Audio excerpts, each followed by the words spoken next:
Humanity fits inside a village, and the wind won't change. 1,000 breathing souls lean toward one fire while the sky forgets its cue. How did we slip through that narrow night? And what scars and gifts did it etch into our bones? Tap subscribe to Stone Sleepers for night slow journeys, where deep time, science, and story warm the same fire. Settle in, breathe with the coals, and let's walk back to the edge where tomorrow almost didn't arrive. Floodlights flick on underwater and history looks back. Pavlopetri appears as if someone only yesterday lifted the roofs and stepped away. Straight streets, right-angled rooms, courtyards opening to lanes, thresholds cut smooth by 100,000 feet that learn the tide. Divers hover where doorways once framed evening light. A pot still sits where a hand last set it down. This is not legend. This is a Bronze Age town with a street plan you could navigate with modern common sense, now lying a few meters beneath the Greek Sea because the shoreline moved and didn't ask permission. Shift coasts. Off Israel, Atlit Yam sleeps in shallow blue, a village older than metal. Here a freshwater spring pushes up through salt, and around that rising eye, someone set a ring of stones, shoulders of rock leaning inward, like elders in council. The ring still drinks. Fish idle, where herds once came to water.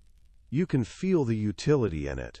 Not a monument to be admired, but a device to be used.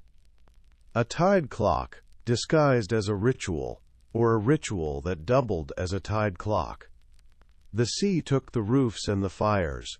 It could not take the intention. Now north to the Bay of Abukir. Thonis Heraclean was a rumor until it wasn't. Divers brush silt, and a jaw emerges. Then a headdress. Then a granite hand, big enough to palm a moon. Columns rise like ghosts rehearsing posture. Anchors squat in rows.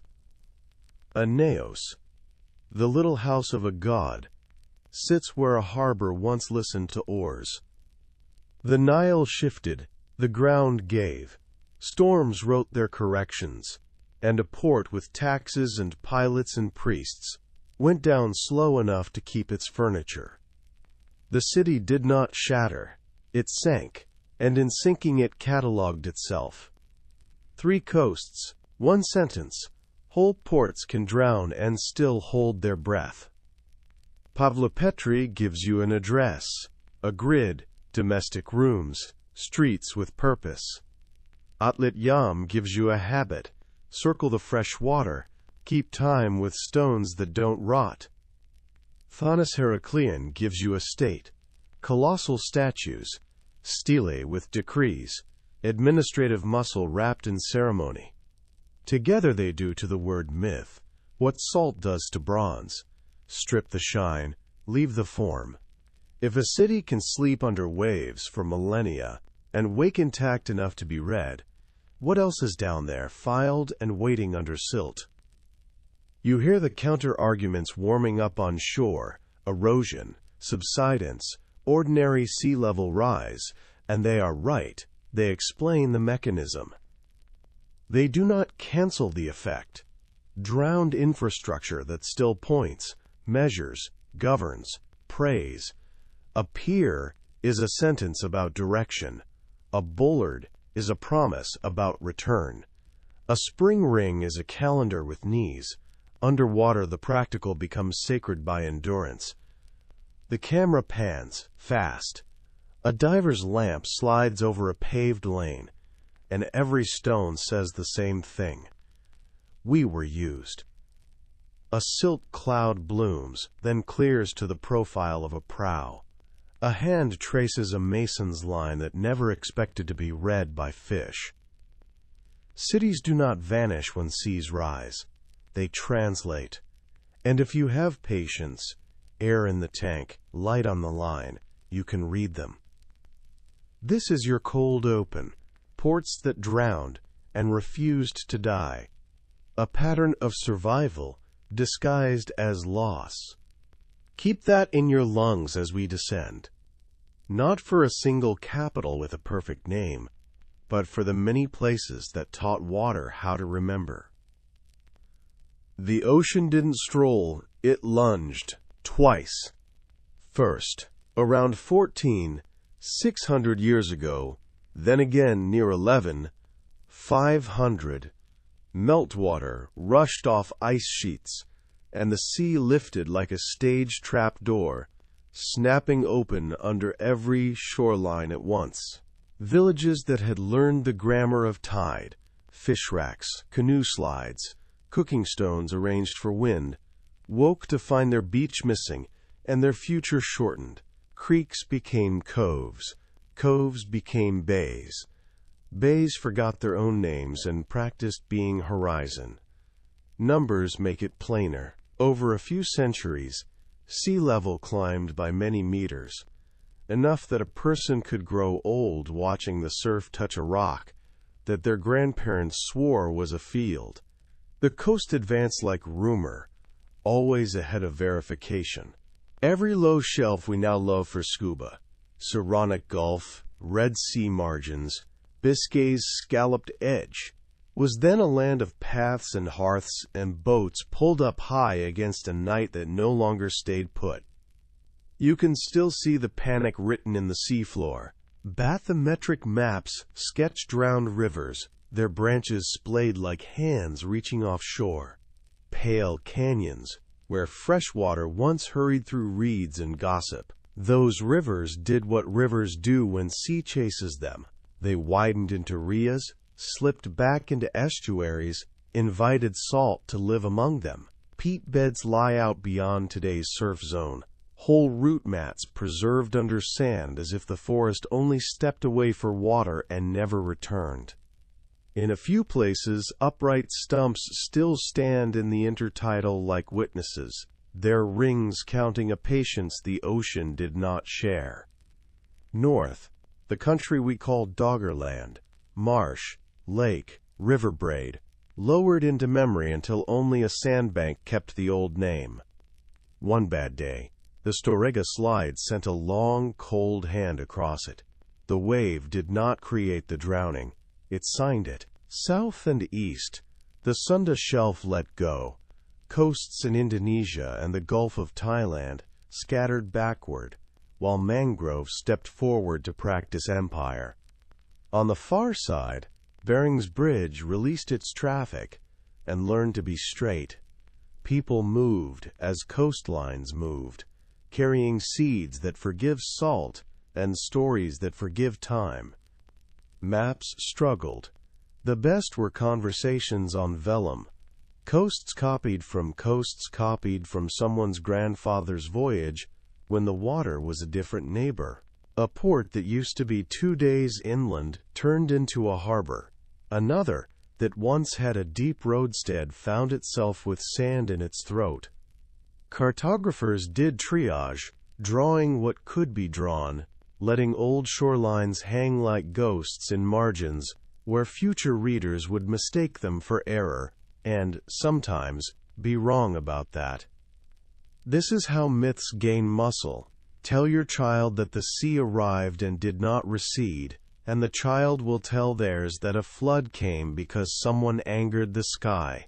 The physics is different. The feeling is the same. In the eastern Mediterranean, a volcano's bright argument added punctuation. Elsewhere, the thaw alone rewrote calendars. Wherever it happened, the curriculum was consistent. Build higher, build lighter, learn the stars, keep a boat ready, and never forget the way stone remembers level. Coastal archaeology today is a hunt along that moving edge. Sonar finds the old river mouths. Divers find post holes in places fish now circle. The continental shelf is not emptiness. It is archive. When the ocean jumped, it did not erase. It translated. Shoreside lives became shoals. Maps became rumors. Rumors became instructions. If you listen to the drowned lines long enough, they sound less like catastrophe and more like a syllabus for surviving it. Measure. Move, memorize, return. A Greek statesman goes looking for older time. Solon, lawgiver, traveler, steps into the cool of the temple at Sais, where the priests of Neath keep annals longer than Greek poetry can hold. He brings questions the way a sailor brings wine, and the old men bring out a correction. You Greeks are always children, no old stories. Then they hand him one. Cities before the last fire and flood, a sea beyond the straits, a power that grew rich in rings. Plato picks up this thread like a runner in a relay. In Timaeus and Critias he sets the stage by lamplight. Critias says his grandfather had it from Dropides, who had it from Solon, who had it from the Egyptian priests. 4 hands, 1 story. Maybe it is a parable dressed as news. Maybe it is news that survived by pretending to be a parable. Either way, it keeps its flame. The shape is simple and strange. Concentric circles of land and sea. A capital moated by geometry. A canal cuts to the ocean. Harbors receive the waking of 1,000 prows. At the center, a hill. A house for Poseidon and a woman named Cleito. Then a temple laid in metals. The text calls by old names. Gold, silver, and the fire-bright orichalcum. Bulls are led into a court. The kings meet, not to feast, but to renew their limits. The law is not a speech. It is a pillar, inscribed, binding, to be read aloud. No king shall raise war without the consent of the 10. It sounds like myth and minutes at the same time. There are measures. The plain is gridded by canals. Walls shine, one cased in metal after another, as if the city understood theater as a civic duty. Outside the rings, a vast, level field. Beyond it, mountains generous with metals and springs. The fleet is counted not as ships alone, but as organization. Docks, magazines, roads straight as intentions. The text keeps returning to order, as if wealth is interesting but procedure is sacred. Then comes a switch in the current, virtue to appetite. The guardians harden into owners. The rings make a mirror, the kings admire too long. The gods, whose job in philosophy is to say what happens when measure fails, hold court. Zeus speaks. The scene cuts. In a single day and night of misfortune, the island disappears under the sea, and the channel to ocean turns to mud. Athens in this telling shines as the city that remembered restraint when someone else forgot. The point is clear even if the past is not. Law is ballast. Hubris is a leak. Scholars argue the numerals, 9,000 years, beyond the pillars, and whether Libya in Asia means what it means now. You don't have to referee. What matters for this hour is how the story behaves. It keeps showing up where maps have questions and coasts have old scars. Concentric harbors? We see them in other ages. Cities undone by water? We swim through their streets. Laws read from pillars? We find their cousins on every shore where memory chose stone. Plato's relay, then, is not a treasure map. It's a lantern. It throws light on features you might otherwise pass in the dark. Rings, harbors, law, a city that measured itself before the sea did. Whether parable or memory, it refuses to go out. You carry it forward, the way Solon carried a priest's correction. Not as proof, but as a way to see, : The island did not crack so much as inhale and turn itself inside out. Thera, Santorini today, tore open along its seams, a crescent learning how to be a ring, the sea rushing where a mountain used to keep its patience. First, the trembling that teaches shelves to lean, then the long, hollow thunder from underfoot, then the white column, ash and steam, rising so high it invented another weather. Pumice skittered across the water like a million pale beetles. The sun went copper. The horizon forgot how to be straight. On the south shore at Akrotiri, rooms paused mid-gesture. A jug waited to be lifted and was not. Loom weights lined a wall like punctuation no one got to finish.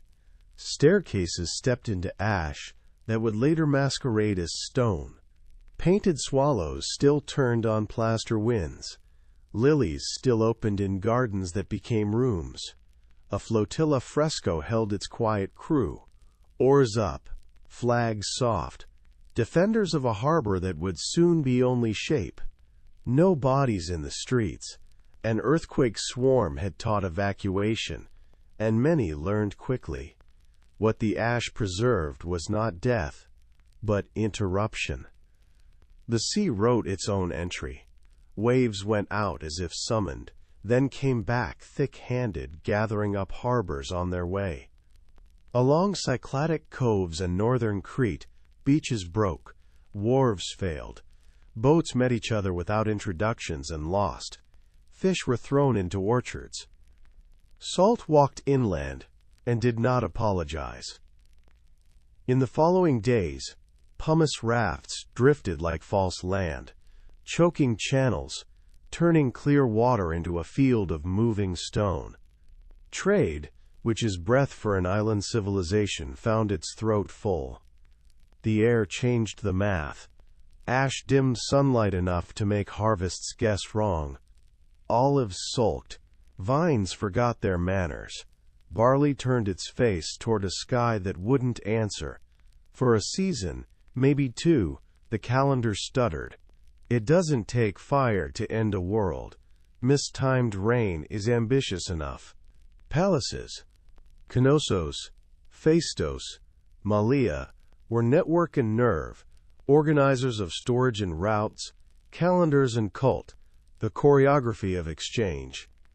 The shock did not need to be total, it needed to be complicated. Knots unravel faster than ropes. Messages went missing. A ship sent with word about a safe channel arrived at a coast that had moved since the message left.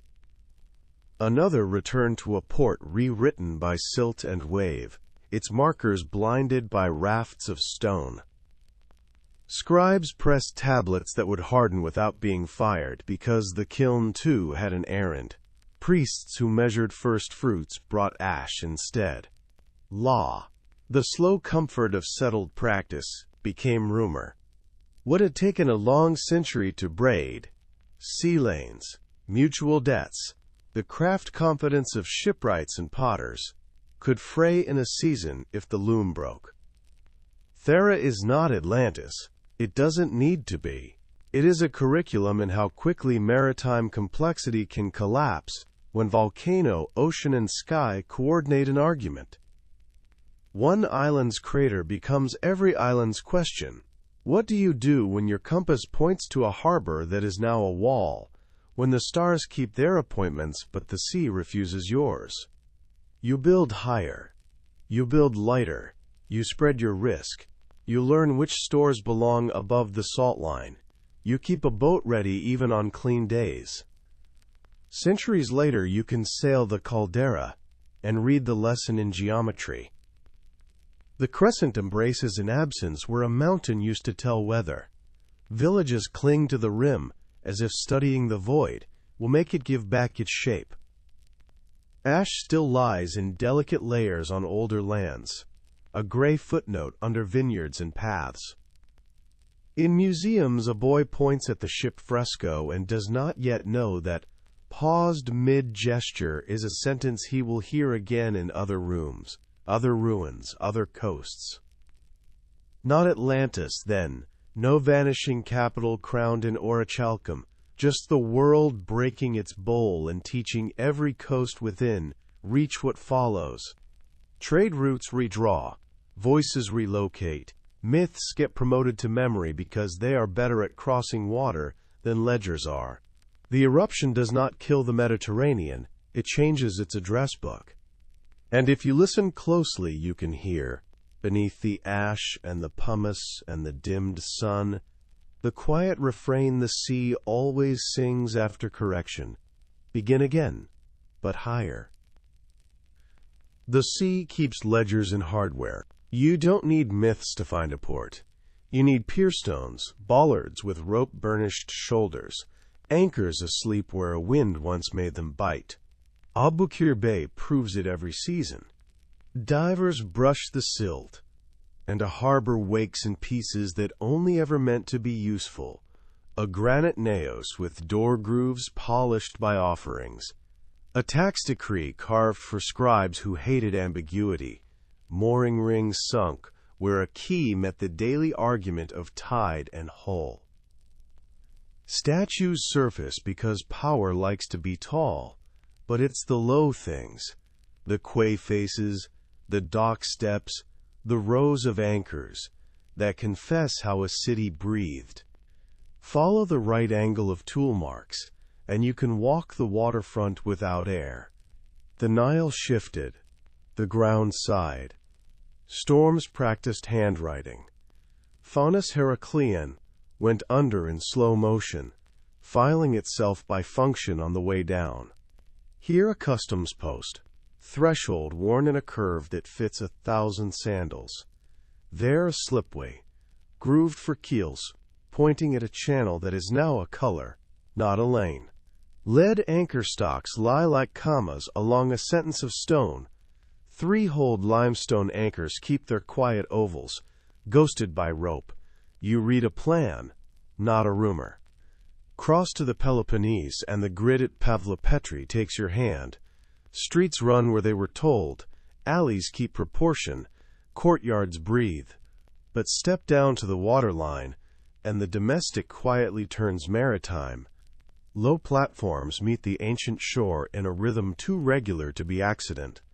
Quays for boats shallow enough to beach, deep enough to matter. Bedrock is cut for tie-offs.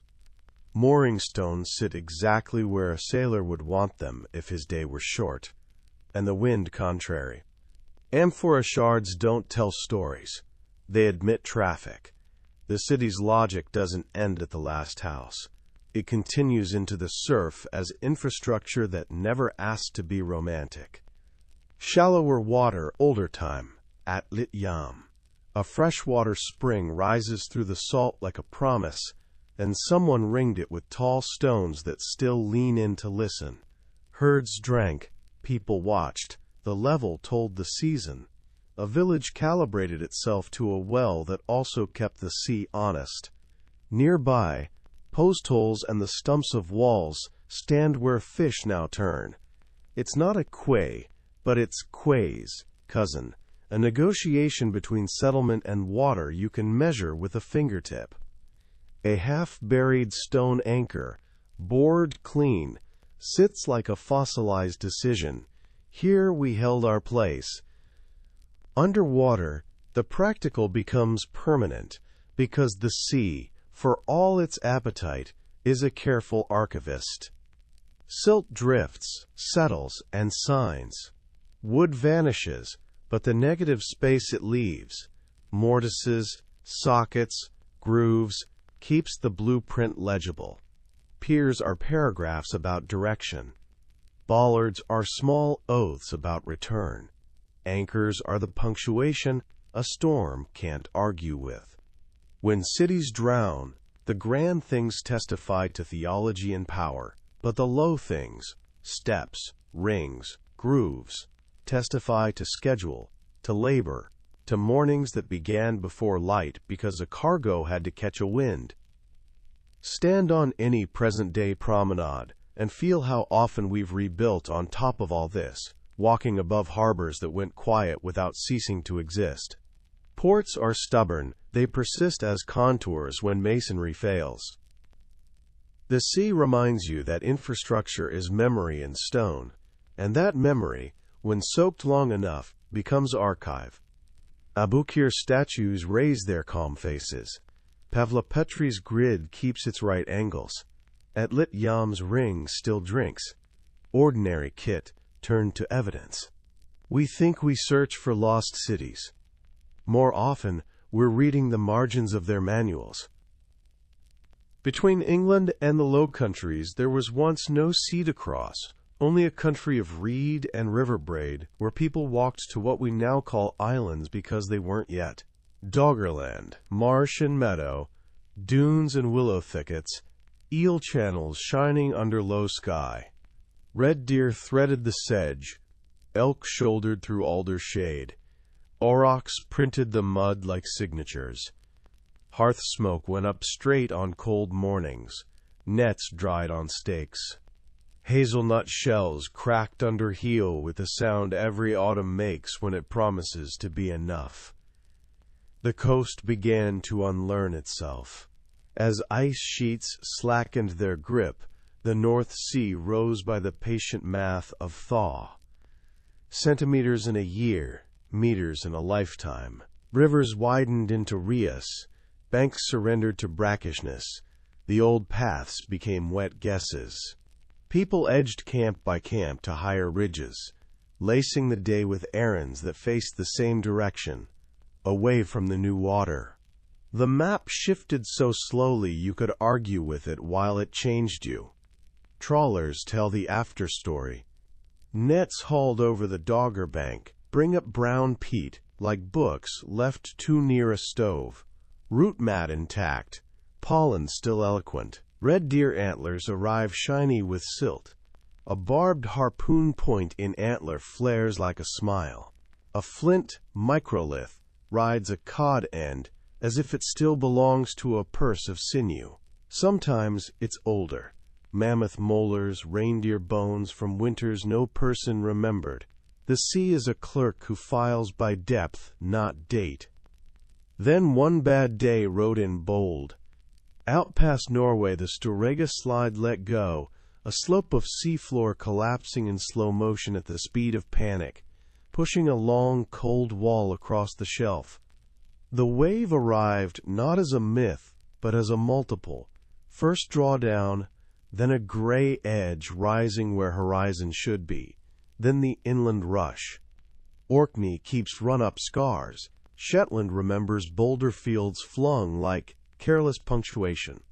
In the estuaries and reed beds of Doggerland, the water threaded the old channels, and then exceeded its brief, arguing its case through hearths, firedog by firedog, until smoke stopped and tide marks began.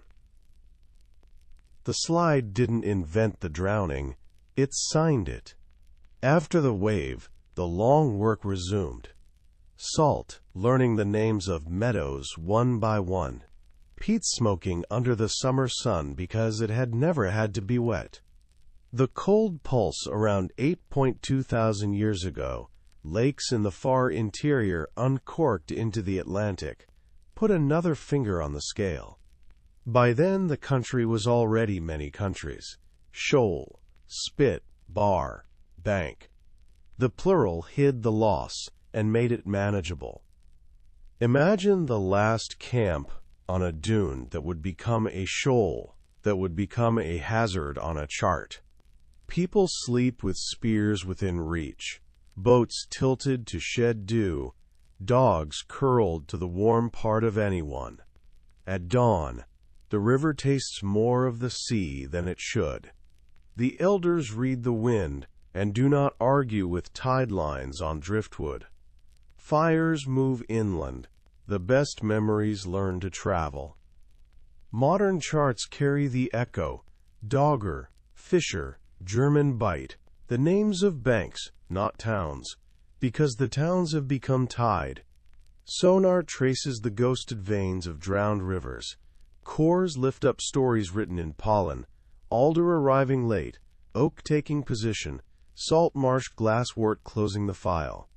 Hearth smoke becomes tide mark, a country becomes sea, and the sea, in its careful way, becomes archive. The water clears and a staircase appears where no house could stand. Risers straight, faces crisp, corners that seem to enjoy being corners. Yonaguni sits there in cobalt, a massif shaved into terraces and ledges, as if someone taught the seafloor to keep right angles.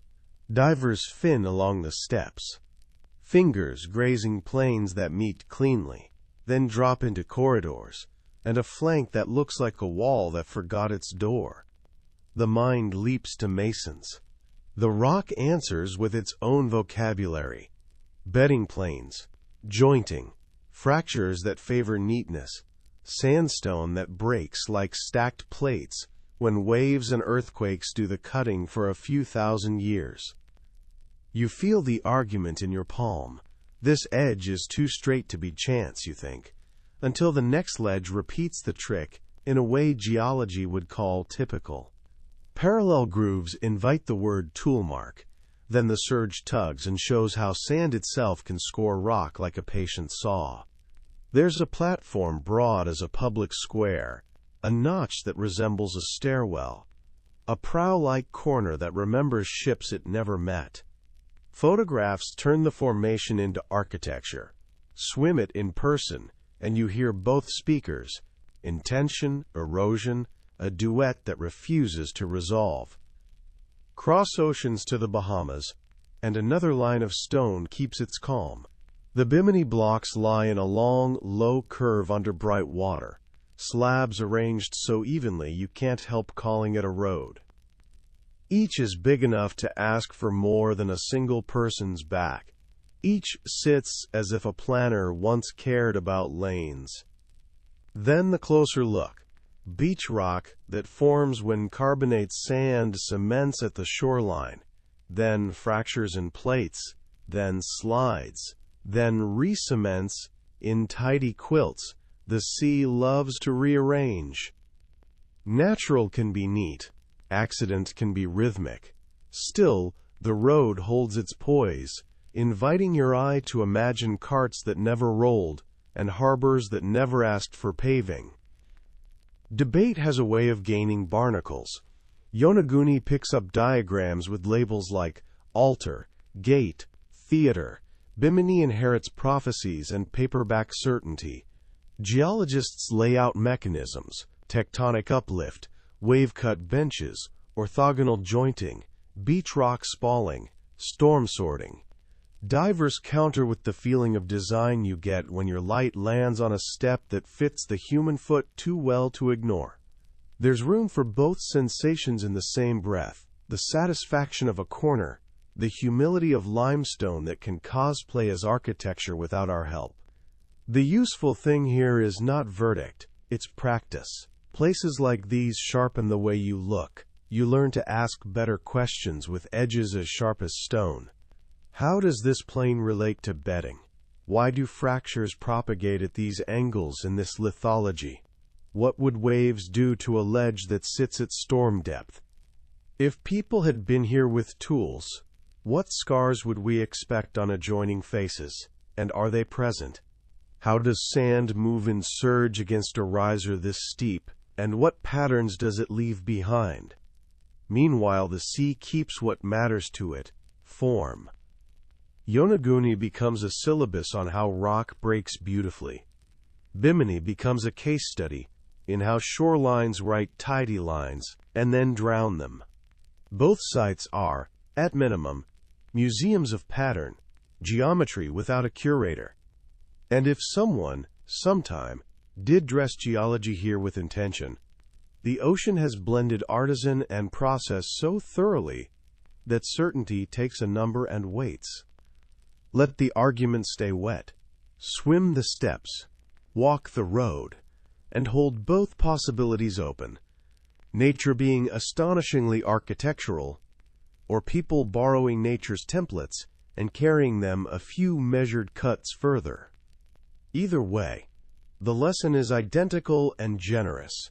Stone loves order, water loves to edit, and our eyes love a story.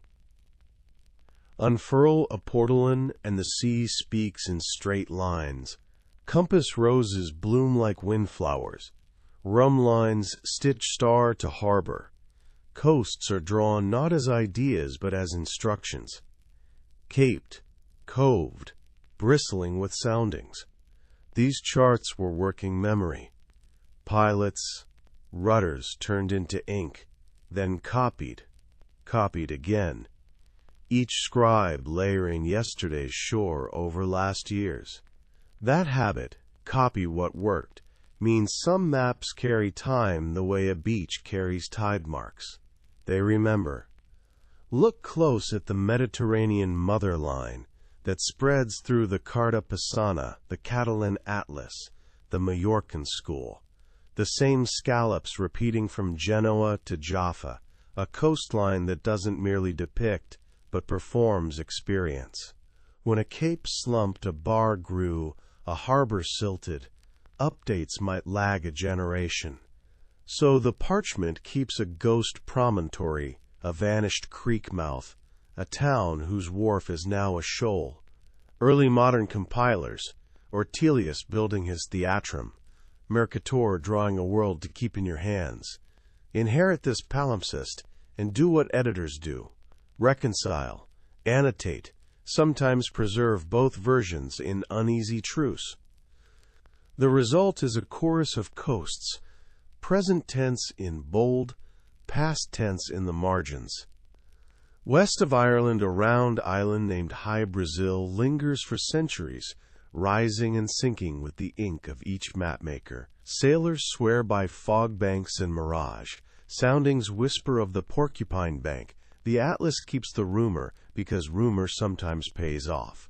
North Atlantic sheets carry Friesland, the Zeno family's gift, to a cartographic imagination that would not easily take no.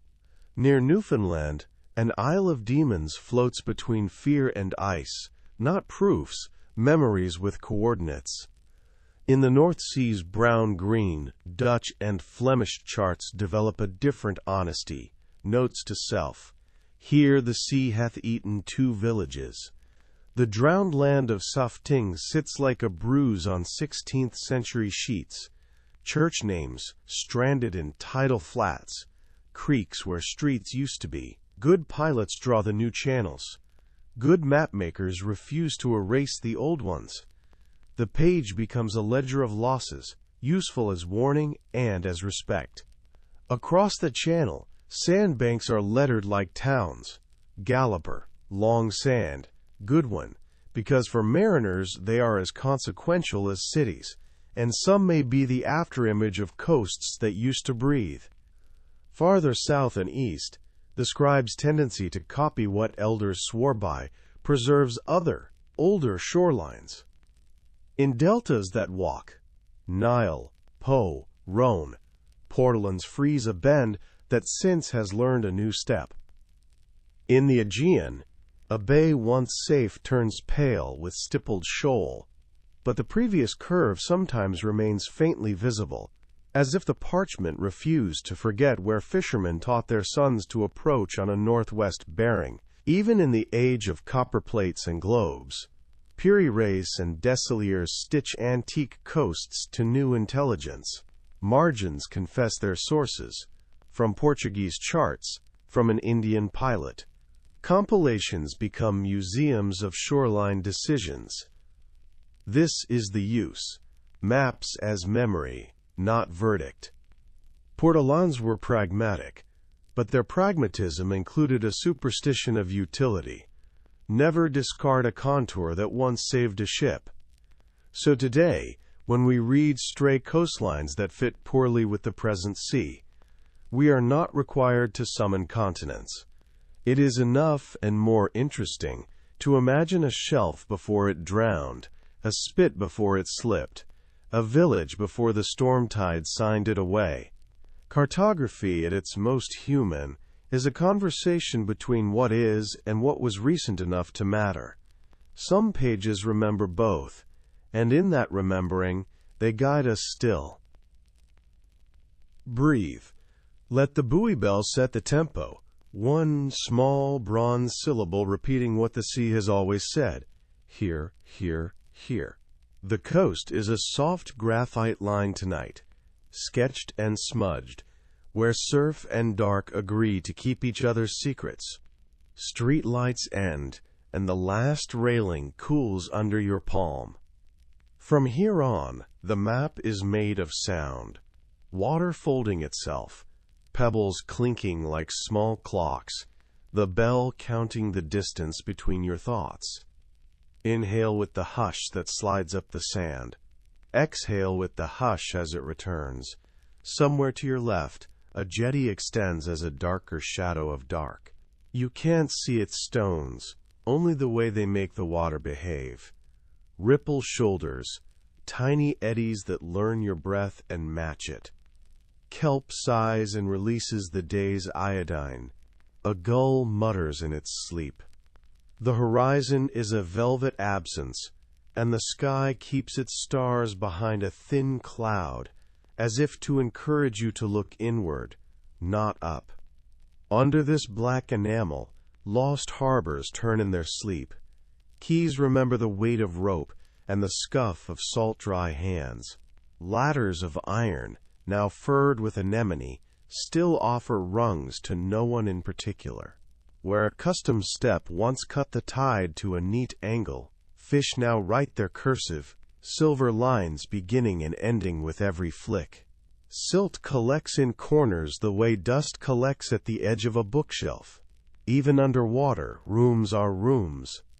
You stand at the lip of it all like a patient reader. Let the bell guide the sentences. Here, you notice the regular breathing of swells. Here, you count your heart 2 beats behind. In the pause between notes, your body understands something a chart cannot tell you, that coasts have a pulse, and if you stand still long enough, you can borrow it. The cold reaches your ankles through leather and thread, not painfully, just enough to prove you belong to weather. There is no hurry here. The drowned map does not ask to be solved. It asks to be heard. Listen for the shapes under the surface. The suggestion of a stone ring around a spring. The flat insistence of a pier face. The shy, low platform that once took a hull's kiss and now tends burrowing things. The sea keeps everything ordinary with great care. It is an archivist by habit, not by faith. When a slate falls from a roof, it settles where the next tide will not lift it, and the next, and the next. Soon a ripple of sand lines itself along the slate's windward edge like a margin note. Breathe again. Count 4 in, hold 2, 6 out. Let the exhale be longer than the thought that started it. The night opens room for other nights. A lantern moving along a wake. Rope paid out by a silhouette who knew the knot and also the weather. Laughter bouncing off water and returning thinner. No names stick. No need to chase them. You are here for patterns, not people. Patterns are the only names the sea keeps. A foghorn far off speaks once, low and formal, and the shore answers with 100 soft echoes. Piles, timbers, hollow places where air lives under stone. Imagine these as quiet lungs of a city that chose to rest hollow rather than be erased. Beneath the calm, a street grid loosens into channels, thresholds lean into sand. A row of anchors, laid side by side like commas, continues the sentence you started walking with. In their company, your shoulders drop. The bell nods approval. Night sharpens your touch. With your eyes you measure darkness. With your feet you measure slope. With your palm you measure the cooled memory in handrail and rock. The drowned map lends you other instruments. A patience that knows centuries. A willingness to wait for silt to finish a thought. A fondness for edges softened to kindness. You begin to feel how a harbor could be both lost and still entirely present. Its use gone, its intention intact. Let the next wave come farther up than you expect. Let it surprise your boots and then retreat, forgiving. This is how knowledge moves here, not in proclamations but in repeats. The bell, the hush, the breath. You need fewer words. You keep only the ones that feel like pebbles, round, cool, faithful. A list, quietly. Pier, ring, ladder, bollard, anchor. Each a door handle to a room below the black. Each a reminder that human hands set shapes against water and asked water to remember. If you're tempted to decide things, Where, when, who. Let the temptation drift out with the foam. Night is for learning the grammar of the coast again. Daylight will have its turn with nouns.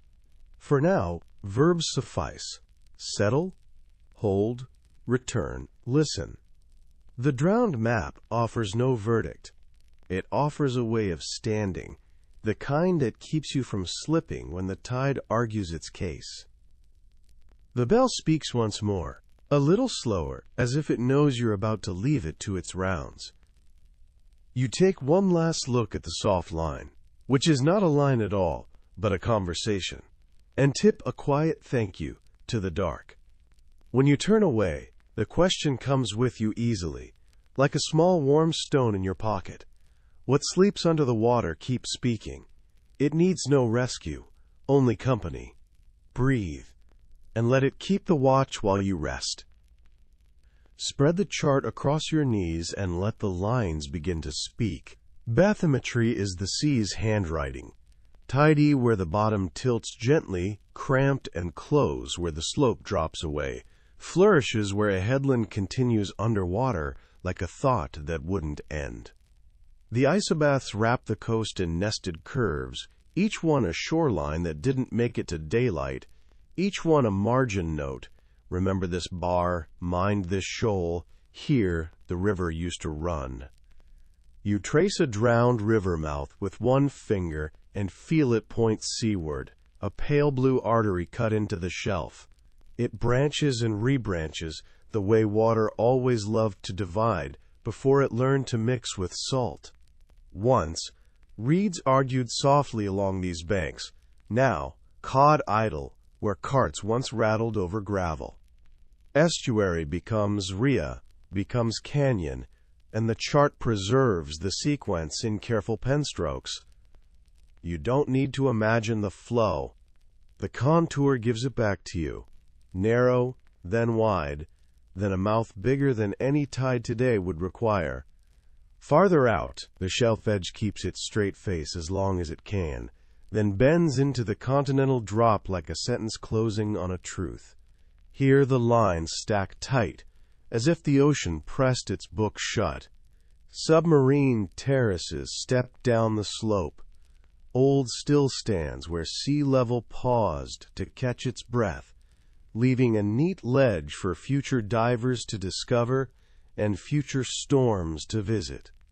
Between them, the gullies look like crescent blade marks, the work of currents that never sleep, carving with a patience nothing on land can afford.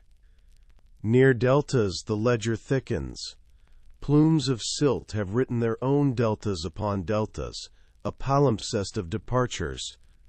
The present channel snakes in a darker blue. Older courses lie dim but legible all around it, proving the river's loyalty is to fall, not to path. Offshore bars sit like commas, making the sea read itself aloud. Slow here, careful there, take a breath before the inlet. Barrier islands appear as long, low annotations in sand, shifting syllables that roll landward with each storm, and settle again, as if they meant to be there all along. Sometimes the chart lets you see the moment of repossession. A neat rectangle of soundings lies over what can only be a town plan, the right angles refusing to dissolve into dune logic. Old jetty stumps continue as stuttered soundings, 4 fathoms, then 3, then a polite blank, where the surveyor must have shrugged and moved on. The ocean is not vindictive. It repossesses with ceremony. It folds the place into its habits and marks the change as precisely as a clerk. Depth, date, bottom soft, sand, and shell. Closer to shore, the handwriting softens into whispers. A wave-cut notch runs along a rock face just below mean low water, an underline from when the sea stood there and practiced its script for a few human lifetimes. On calm days you can follow that faint groove around a bay, like a ribbon tucked into a book. In the marsh, peat outcrops at the tide edge, dark, sweet, and fibrous, a paragraph lifted from the page of a meadow that forgot how to be dry. The smell is old summer, now written in brine. At night, you can read this ledger with your ears. The way swell breaks on a submerged bar is a slower consonant. The way it trips over a cobble run is a quick, bright vowel. Even in fog, a fisherman can recite the bottom from the voice of the water alone. Sand saying shh, weed whispering, rock speaking in syllables. Charts were drawn to honor that literacy, not replace it. The contours translate what the body already knows into lines that can be folded, shared, kept dry. You sit a while longer with the map and understand why it calms you. Permission lives in these marks, permission to change, to keep records without grief, to let an old shoreline become a contour and still be true. The ocean keeps a ledger of the places it politely repossessed, not erased, not forgotten, just entered on the other page. And if you turn the book upright and listen, the handwriting resolves into something like a lullaby. Here, the river. Here, the bar. Here, the place that learned to sleep underwater and, kindly, taught us how to read it. At dawn, the first shelf opens, not wood and vellum, but a horizon pulled taut, a clean line where a wordless rule begins. The sun will rise there, not anywhere. Someone long ago set a marker at the lip of a hill, 2 uprights and a lintel, a gap you can look through with your whole body, and discovered that when light threads that doorway on the thin days, winter is at its briefest. When it floods the frame on the long ones, summer is at its fullest. No ink, no margin note, only a doorway that keeps a promise. You can read it with closed eyes, skin warmed by the exactness of morning. Walk the field and there are more shelves. Circles of stone keep their appointments with the year like soft-spoken clocks. A ring seems simple until you wait with it. Shadows sweep the turf like hands, measuring hours large enough to hold a harvest. One stone throws a blade of dark onto a neighbor's face. Only on the day the world leans farthest, a notch admits the first spark of equinox sunrise without fail. Children could learn seasons here with their feet, tracing arcs, remembering the curve of shade that means plant now, the straight line that means store and mend. Geometry becomes the librarian. Ratios keep austerity where words would wander. Half the base to the height, circumference to diameter, the plain insistence of thirds and fifths, proportions that live in bone and branch before any human proof. Builders discover that a rectangle tuned to a particular ratio makes sound behave, or that a triangle laid out from rope, 3, 4, 5, delivers a corner that stays true in rain. They line stones by integer and fraction. The landscape replies with reliability, a path that drains instead of rots, a roof that forgives wind, a court that carries voices to the back row without shouting. The sums never needed a scribe, they needed remembering. Inland, a chalk ridge holds a long corridor of earth and timber, aligned to the solstice, like a breath held for a year. On the day appointed, a river of light slides along the floor and finds a chamber that has been empty on purpose since the last time it happened. The beam touches carvings that only ever meant to taste sunlight briefly and be put away. This is not ceremony alone, it is storage. Meaning has been cached in angle and interval, common sense hidden in theater, so it will be rehearsed and cannot be lost. Far away, a cliff keeps its spiral secret until noon near midsummer. when a thin blade of light climbs and slices the carving cleanly, one cut for one day. You don't have to know the name of the star. The stone has learned its path by patience and offers the lesson in a gesture that cannot be misread. Ratios and rings do not argue in committee, they perform. Even harbors learn the trick. A channel marked by paired posts tells you the safest water, not by decree, but by overlay. Steer so the two become one. A lighthouse blinks a repeatable count into night. 3 quick, 1 long, a number you can hold with your pulse. Out at sea, sailors teach their children star distances, with fingers and fist widths, a portable cannon of angles that folds into a pocket and opens anywhere on Earth. No vellum, no ink, just bodies, sky, and the discipline of recurrence. What survives disaster is what needs no translation. When roofs burn and scripts fall out of fashion, the library without pages is still open at first light. You step into the ring. You watch the horizon's exactness. You feel a wall keep a length that pleases the eye because the eye is built to like it. Memory lives here, cached in geometry, generous and quiet. Turn this way when the sun does. Measure with breath and shadow. Keep the old ratios, and you will belong to the year again. Hunger keeps books. It tallies not in coins, but in marrow, fat, and the time between meals. Boom, then bust. Columns of plenty and scarcity that never stay balanced for long. On good years, the plain moves like a single animal. Herds rolling, calves fat, predators lazy with choice. On bad years, the grass goes glassy and rattles when you brush it. Ribs string themselves like a harp and play a thin, mean song in the wind. Megafauna wrote the first windfalls into that ledger. Mammoth and mastodon, giant sloth and woolly rhino, steppe bison and horse. The Pleistocene larder walked on heavy feet and grew back with the seasons. You could point a spear and turn one animal into a village's week. But big meat carries big risk. Storms that erase tracks, herds that pivot at the last second, cliffs that kill more hunters than prey. A hit could pay out like a festival, or it could pay nothing but bruises and a story. We learned to hedge, because the ledger punishes romantics. Bust follows boom like shadow.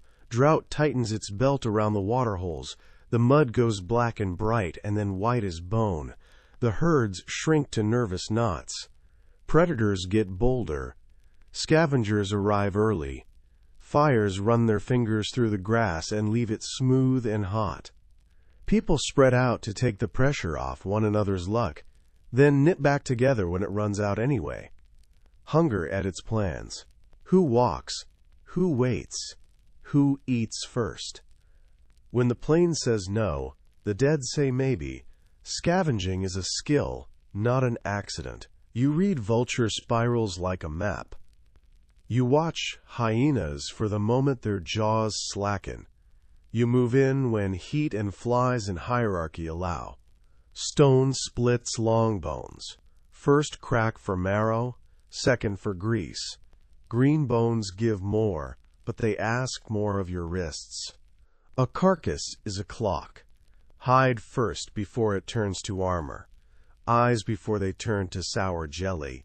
Organs before they bloom a heat that will sicken you. Cut marks under tooth marks tell a different story than tooth marks over cuts. Either way, the ledger accepts scavenged calories at the same generous rate as hunted ones. Pride doesn't keep you warm. Then the tide speaks, and hunger learns to count by the moon. Shellfish don't flee, they wait. Kelp forests make their own weather. Calmer water, steadier fish, a pantry that refills without hooves. You mark neeps and springs in bone and song. You learn the grammar of rock pools, where octopus sleeps, where abalone won't forgive greed, which stones never lift because crabs remember. Nets turn patience into policy. Lines and hooks invite fish to bring themselves. Weirs remember for you. Dry stone teeth that sip each tide and spit out dinner, scheduled by gravity. The first debt to tide is gratitude with interest.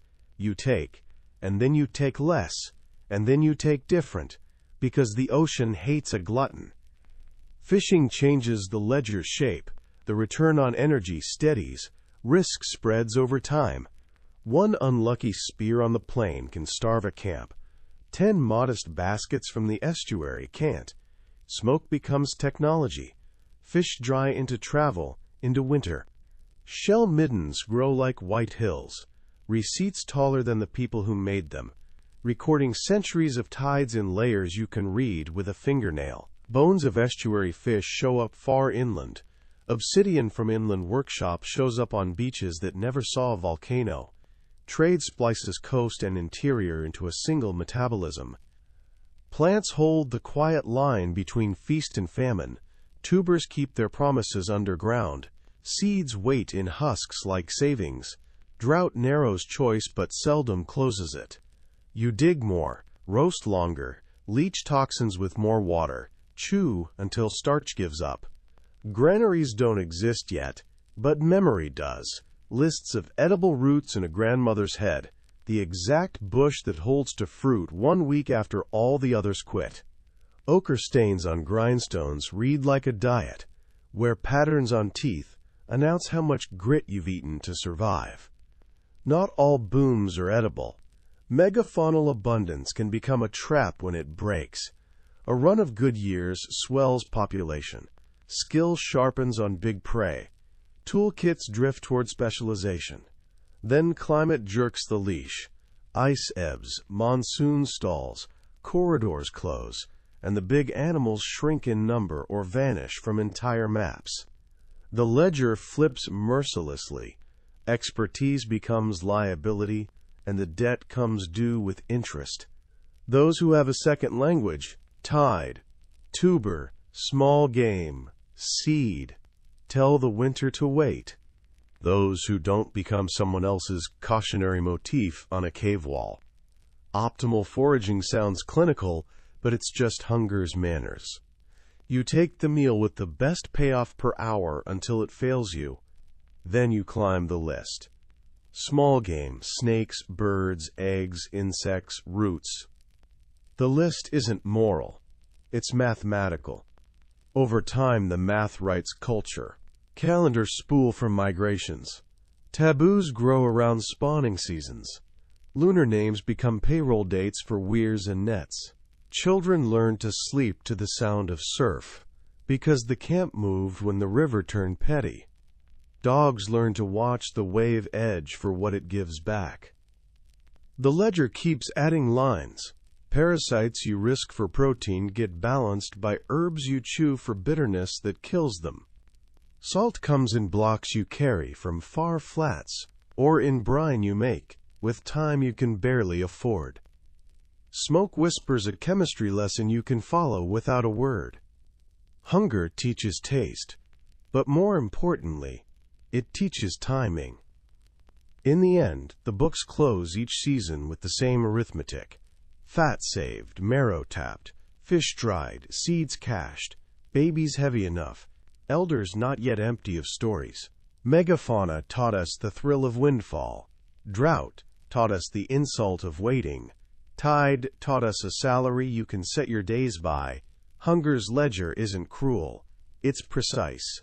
And in learning to balance it across plains, under vultures, at low tide under a cold moon, we learn to be a species that survives not by a single trick, but by a portfolio. From above, the desert opens an eye. Not a metaphor first, just the richat. A round patience pressed into the Sahara's skin. Rings upon rings like a ripple that forgot to fade. It is quiet geometry in a land that prefers dunes and diagonals. A target gently printed on a page of wind. Pilots mark the moment between dunes when the circle comes into view. Satellite images carry it like a fingerprint. The size disarms you, 40-odd kilometers of calm logic, as if the desert practiced a breath and kept it. Geology goes first, as it should. A bulge of ancient rock lifted, weather took its time, and softer layers stepped back while harder ones held their ground. The result is the simplest music, alternating bands where quartzite resists and shale remembers how to leave. Faults, sketch spokes, intrusions write small emphases. Groundwater, long ago, may have picked at the center until it yielded a little. Once people guessed at a crater. Close work answered with no shocked quartz, no melted testimony, only an eroded dome, honest and slow. The desert, with its fine grit tools, finished the sculpture the earth began. Stand with that explanation in your hands and turn the circle once more. The pattern keeps asking for other questions. Rings like shorelines, benches like old tidal flats, a wide central ellipsis where a lagoon might sit if water still told the news here. It isn't ocean. It never was. But the form encourages a trick of the mind. Imagine coastlines fossilized inland, the memory of a harbor written as stone. The Sahara is dry now, but it has practiced being wet. Rivers ran a grammar across it. Lakes stitched seasons to their margins, and the wind today still honors old wave logic with ripples the size of villages. The eye's concentric persuasion nudges all that into view at once. In the heat-struck haze at ground level, the rings become low ridges and shallow trenches, walking distance patterns you feel in calf and ankle. The rock underfoot keeps switching character, this band hard and toothy, that one weathered to a skin of flakes that slip and crunch. A small lizard writes loops of punctuation in the dust. A tuft of grass holds a green comma where a bit of moisture lingers. The place is not empty. It's legible. You read it by inverting scale. Hold the map of a bay in your head, then let the land supply the outline even with the water gone. A circle invites stories. You hear them gather. Atlantis advocates sketching ringed capitals, skeptics sharpening pencils, field geologists smiling into their canteens. Keep the balances kind. Let the rocks keep their names and ages. Let the imagination keep its job of connection. The eye does not need to be a lost harbor to work as a prompt. It only needs to remind you that geometry travels well.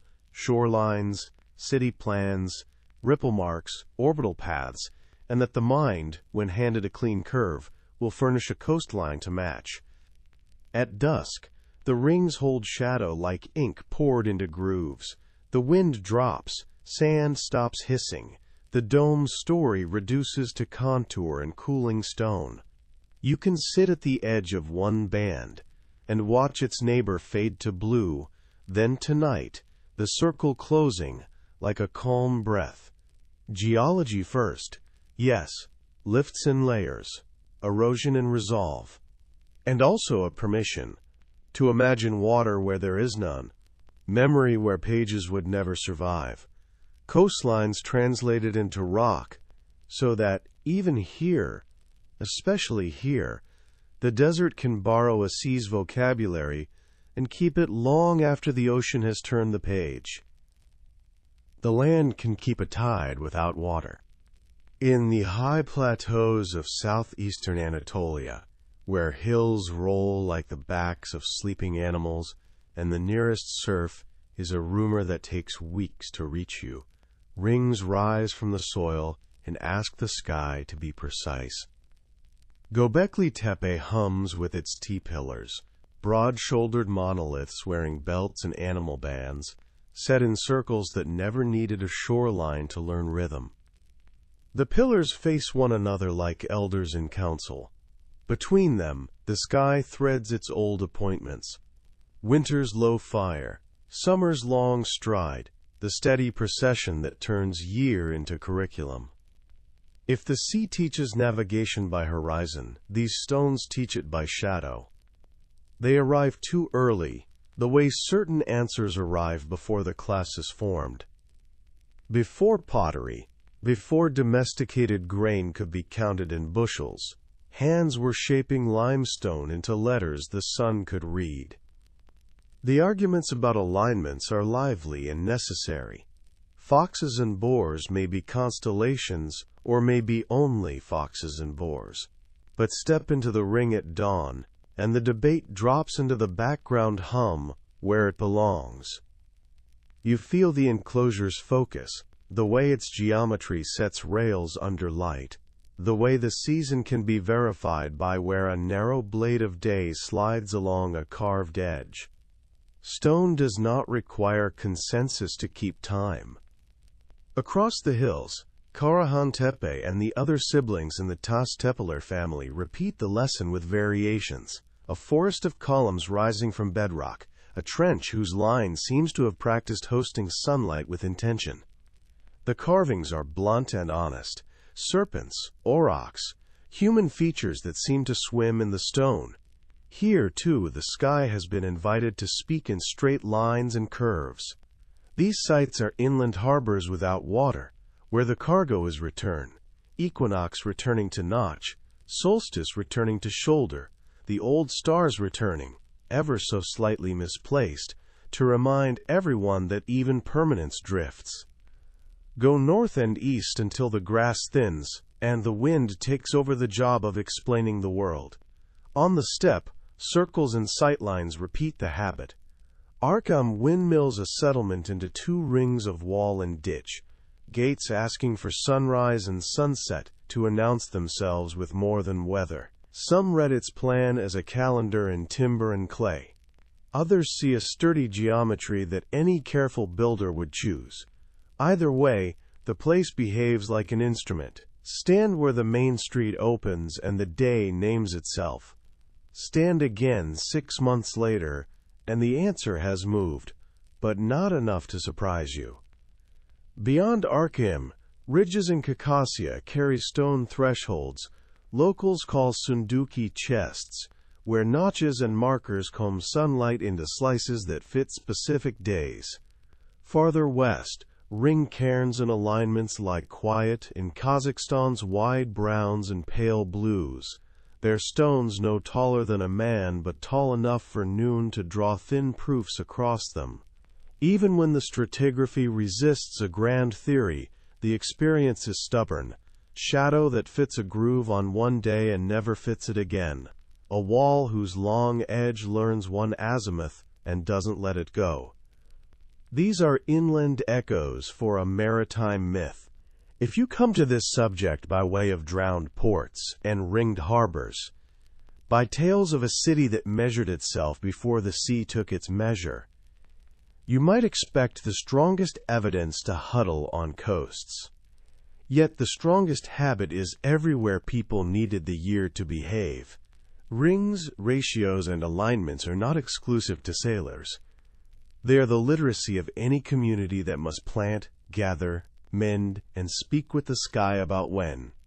A harbor teaches you to watch the horizon. A field teaches you to watch the shadow. The knowledge rhymes. It's tempting to promote every circle into a parliament of astronomers and every T-pillar into a star priest, but the better reading stays kindly, function braided with awe. A ring can be a calendar and a congregation without contradiction. A notch can be a promise to the next generation. Stand here when the cold is deepest. Watch where the light chooses to walk, and also a doorway for story to pass through. These places carry an old economy, not of grain or bronze, but of attention. You pay in patience.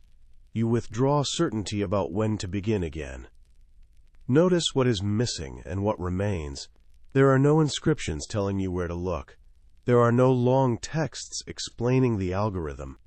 There is only geometry, persistent and plain, asking you to stand still long enough for your eyes to learn what your ancestors already trusted. The pillars keep their faces blank and their shoulders square. The rings keep their distances. The sky, even here, especially here, keeps its appointments. Far from surf, the land finds a way to talk like water. It cycles, it reflects, it returns. In Anatolia's uplands and the steppes' open hush, stones hold a clock you can touch. If a maritime civilization once encoded its confidence in harbors and concentric canals, the inland answer is simpler and harder to lose. Bring the horizon to you. Raise it in limestone, frame it with trenches, burn it into the memory of the ground. Then wait, and let the day write its name where you can read it without ink. When the water comes up and takes the fields, you keep a small field in your pocket. Seeds go first into the kit, wrapped against salt the way a letter is sealed against weather. Waxed skins, gourds stoppered with resin, baskets lined with clay and a little hope. Grain kept dry is a promise you can plant anywhere. Beans carried in a child's fist are a country that fits in a hand. People learn to pack the taste of home as carefully as tools. A twist of onion sets, pulses sorted by color and sound, handfuls of millet like starlight you can pour. On a long crossing, the bag rests high, away from spray, opened only under a dry cloth. Even the breath that counts the seeds is careful, warm but not wet.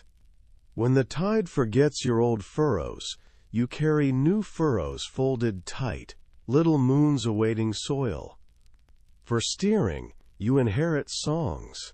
A star knows where you are. A song knows how to keep it. The navigator sings the order of risings and settings. East by south rises first, then the one shaped like a small net, then the bright shoulder that tells you you're on time. Verses fix angular distances the way knots fix rope. When the cluster leaves the masthead, turn a hand's width. When the red one clears the low cloud, keep the swell on your right hip. The melody remembers, even when exhaustion doesn't. Swell speaks too, a long language under the boat. One train from the trades, another from storm far away, crossing like two thoughts you can balance between. In cloud, you steer by the sea's handwriting. In moonless dark, you steer by a song's. At dawn, you check both against the horizon and hum the chorus again. Boats are grammar-made wood. If you have trees, you bend them into rules. Planks sewn edge to edge with fiber that swells tight when it kisses water. Ribs lashed so the hull can flex with swells and forgive mistakes. If you have reeds, you bundle them into buoyant sentences, sheathing them with pitch and patience. If you have only skin and will, you stretch one over a light frame and teach it to answer the paddle with quiet obedience. Joints remember more than hands do. Pegged tongues that slide into their mortises, lashings that carry the strain across the grain, thwarts set like parentheses to keep the boat's thought from spilling. Sails learn the wind's grammar too. Crabclaw, square, lateen. Each a dialect that says, now, ease, now, hold, now, trust the gust and lean. The toolkit is not a chest, it's a vocabulary. At night, when children refuse sleep because the world has moved, you give them a tale that is also a map. The flood that chased the proud up a hill becomes a lesson about building above the white stones the sea once placed. The giant who forgets and steps on the reef becomes a rule about timing the channel. A goddess who hides when disrespected becomes the rainy season arriving early. So plant the yams when she smiles, not when you're impatient. A lullaby counts islands. A monster's teeth match a jagged coast. A cautionary animal is precisely the color of a poisonous current. The myth doesn't prove. It persuades, lightly, across generations. By the time a child knows the end of the story, their feet already know where to stand. In the morning, you empty the kit onto a new shore. Seeds, A strip of sail patched where the wind taught it humility. 3 knots you can tie in the dark. A star song you can sing without thinking. And a story that makes fear manageable. You plant with the tide falling, so salt doesn't drink what you've buried. You teach the smallest hands, the easiest constellations, and the rule that no one laughs at a weather sign. You fix a thwart and tell why it failed, so the next one will hold. You hum the verse about the reef not because you doubt it, but because songs hold doorways open. This is how technologies cross water disguised as care. A handful of grain, a tune, a hull that forgives, a bedtime myth that keeps its teeth in all the right places. The survivor's toolkit is soft in the hand and hard in the world. Portable, memorizable, generous. It does not promise that the ocean will be kind. It promises that you will arrive, knowing what to do when it isn't. The first sign says, no entry beyond this point without authorization. The second sign explains itself in smaller print. Heritage protection. Fragile habitat liability. A third sign, laminated against weather, offers a tidy timeline. Dates in a polite column. Arrows marching right. A past domesticated into museum voice. On the map by the car park, the coast is drawn with a confident line. Someone has done the kindness of certainty. Down the path, the sea edits. Permits matter. They keep boots off nests, keep trowels from making more history than they find. Placards matter too. They hold a door open for strangers who don't speak the site's language yet. But narratives like to travel straight, and shores do not. A year of storms pulls a bite from the dune. A lazy decade lays it back again. A harbor that wore the name of a king wears, for a while, the color of silt and silence. Fence posts lean. A no-access sign collects salt, just like the bell on the breakwater. Inside the archive, a folder labeled with a year is a relief. Outside, years overlap. A pottery rim erodes out of the cliff, where the ordinance says no earlier than the second phase should be. A mooring ring appears after a gale, then vanishes into sand as if embarrassed by its own resurrection. A diver logs a grid of stones that looks like a jetty and is asked, gently, to return with context. Context takes time. The tide never waits. Timelines prefer one event per line. The sea writes marginalia, in pencil, in a hand that tilts with the wind. Dates harden nicely in captions. Out on the flats, they soften at the edges. A range, a window, a season told by pollen more than by year. The story on the placard breaks cleanly after the empire fell. The rack line says the story also continued in eelgrass and herring, and a little blackened clay where someone's fire kept last winter's memory alive.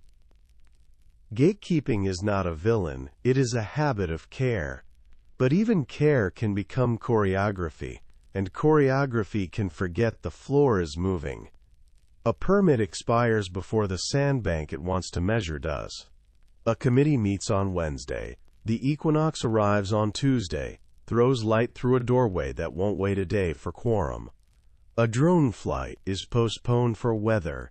In that delay, a channel rearranges itself like a clever witness. The tideline stamps an addendum that no one authorized and everyone must read. Meanwhile, the public stands at the rope and listens to 2 kinds of truth.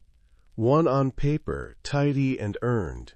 One underfoot, messy and earned. The lesson is not to choose, but to match. Let the placard teach names. Let salt teach revisions. The straight arrow is an introduction. The edge of water scrawl is the living draft. By evening, the laminated timeline curls slightly at a corner. A gull lands on the sign that forbids feeding gulls. The rope loosens in its cleat and is retied by a stranger who understands knots without needing a workshop. Out on the bar, the sea writes another footnote and then takes it back. You walk away with both voices in your pocket, the measured column of dates, and the sound of foam editing the shore. Between them, the story holds. Maybe the island was never one island. Maybe the name we inherited is what grief does when it tidies, gathers wreckage from different storms, and ties it into a raft sturdy enough to carry forward. A braid is stronger than a strand, a story stronger than any harbor stone. If Atlantis was many, you can start anywhere and feel the others tug gently at your sleeve. Begin where rings meet salt. Somewhere, a city learned to think in circles. Embankments, stepping water inward. Canals turning trade into geometry. Quays arranged like a clock that could count cargo and season at once. That plan lives in drawings and dreams, but pieces of it lie under real surf. Pavlopetri's low platforms breathing beneath the chop. Faunus Heraclean's drowned avenues where granite gods panic no more. Atlet Yam's ring stooping over a spring that still remembers how to rise sweet through brine. Each is a syllable. Together they sound like a language that prefers curves to corners when it negotiates with tide. Go east to a volcano that unstitched a world. On Thera the caldera opened like a fist unclenching, ash flying farther than any oath, walls at Akrotiri holding their breath mid-painting. A fleet did not come home. Markets thinned. Routes that had felt as certain as sunrise learned doubt overnight, sank in a day and a night. Later mouths would say, and this time it would be true enough to haunt. The lesson travels. Maritime memory keeps a ledger of sudden endings, and it files them under one convenient, durable name. South, a delta that feeds on silt teaches patience. The Nile grows land even as the Mediterranean steals it back. Ports creep, falter, slide under. Bureaucrats stamp dates on tax stele while the ground under their feet rehearses its slow vanishing act. When temples lean into water, priests become restorers, not founders. What is ancient is guarded, not claimed. Later, when divers find door grooves and bollards, the narrative remembers this feeling and folds it into the braid. Old things tended, not born anew. North, a country drowns by centimeters. Doggerland's marsh smoke becomes a tide mark. Hearths convert into memory because a wave made the argument too well to ignore. The catastrophe here is long and courteous until the day it isn't. The long version and the sudden version both belong in the same basket. Oral history is good at this kind of packing. It learns to say always and also once, and to mean them simultaneously. Inland, the stones keep their sky appointments. Circles and T-pillars stand far from surf and still speak fluent season.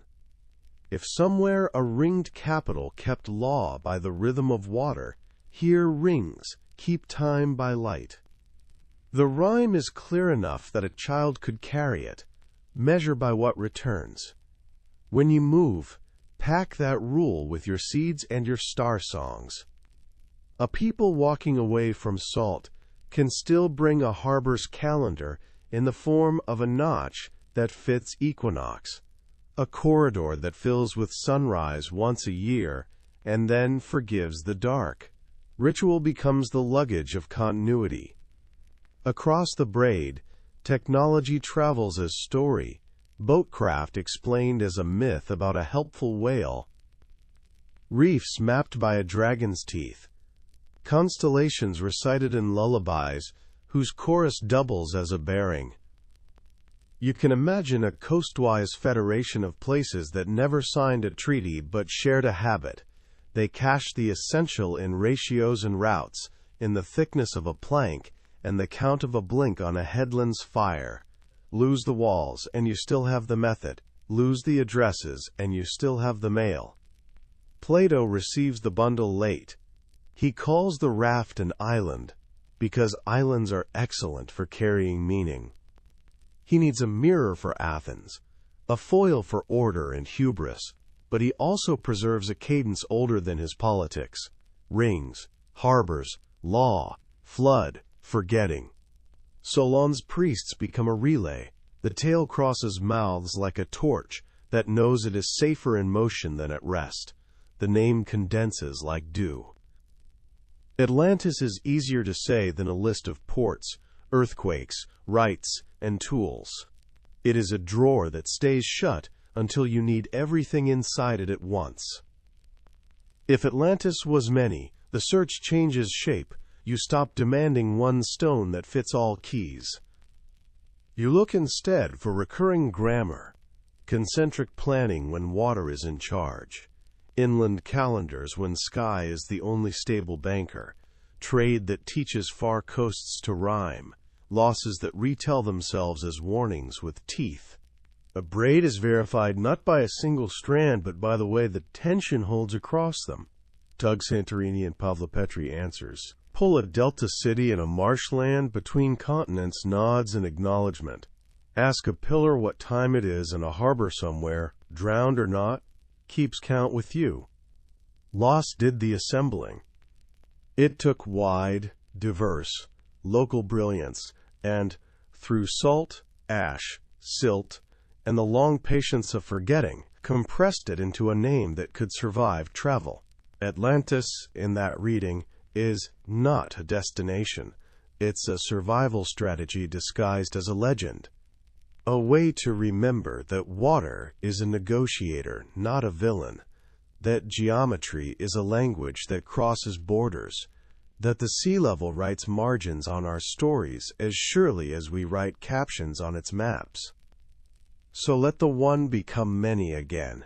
Let the name relax back into its strands. Visit each shore and each stone by its own light. Then hear how they harmonize when night folds the edges together. If Atlantis was many, the good news is that we have been digging it up all along. Harbors, houses, calendars, songs. Each emergence a small repair to a story that is less about a place that vanished than about a habit that endured. Close your eyes and hold the braid. It will hold you back. The tide keeps impeccable hours.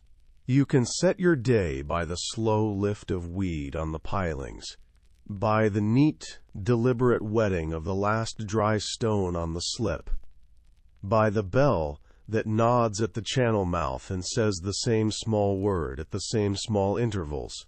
No speech, only schedule. A faith that does not require belief, only the willingness to notice. Fishing floats knock softly against their lines. The gulls trade shifts, without ceremony. On the far headland, a light completes its count and begins again. Patient, indifferent, exact.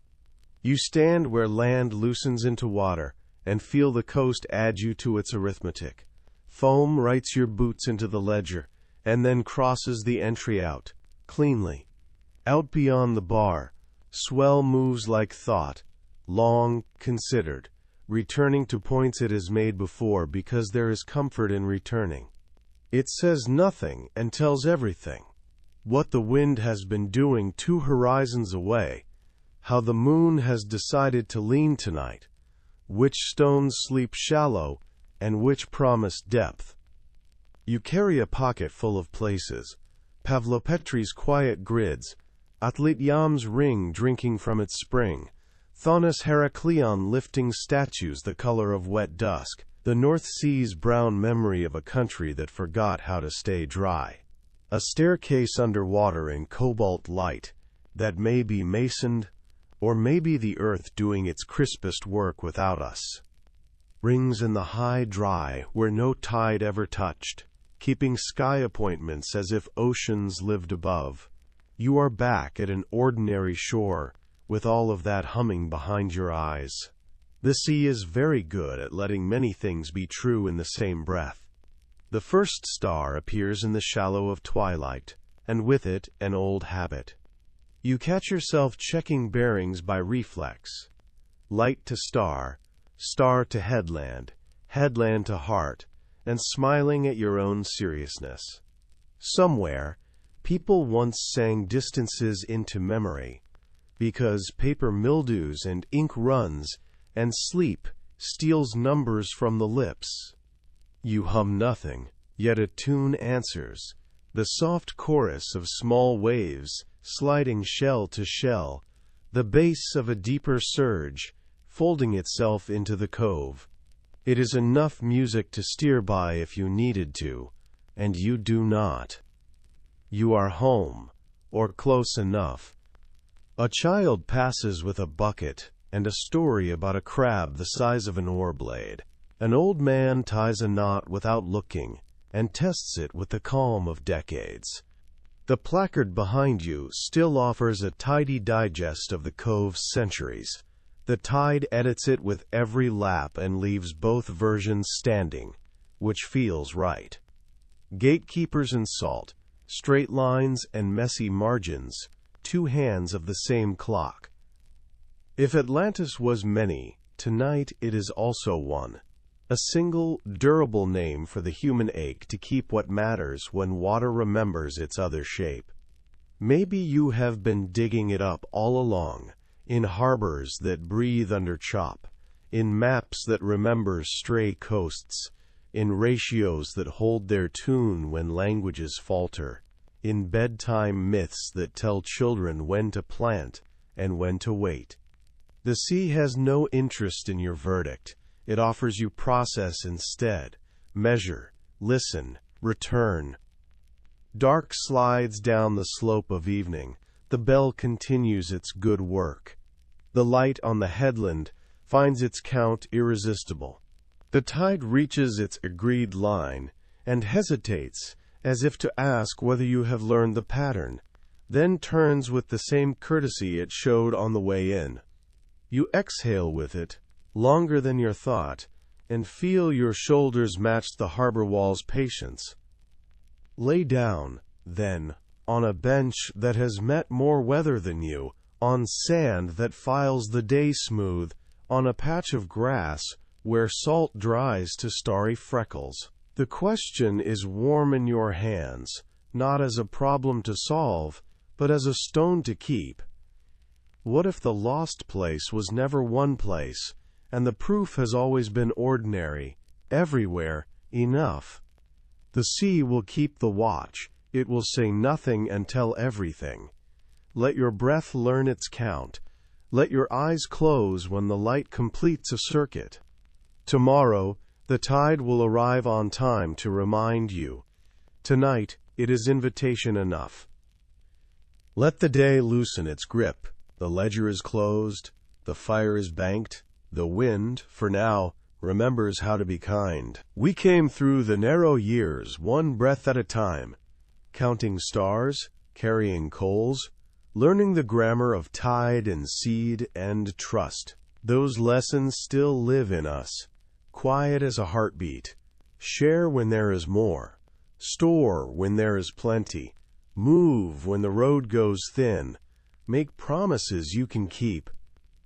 You can rest inside that inheritance. Billions or a village, the work is the same small work. Tend the flame, watch the sky, hold one another through the draft. The old scars are not alarms now. They're maps that know the way home. The genome keeps the memory. The hands keep the craft. The stories keep the courage soft enough to sleep on. So lay the day down beside you, like a tired dog.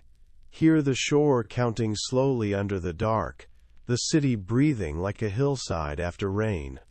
Tomorrow will ask for what it always asks. Steady kindness, simple attention, a little patience. You have them. Close your eyes. Let the coals glow without you for a while. What needed watching is watched. What needed saving has been saved enough for night. Breathe, and let the long road of our survival carry you the rest of the way to sleep.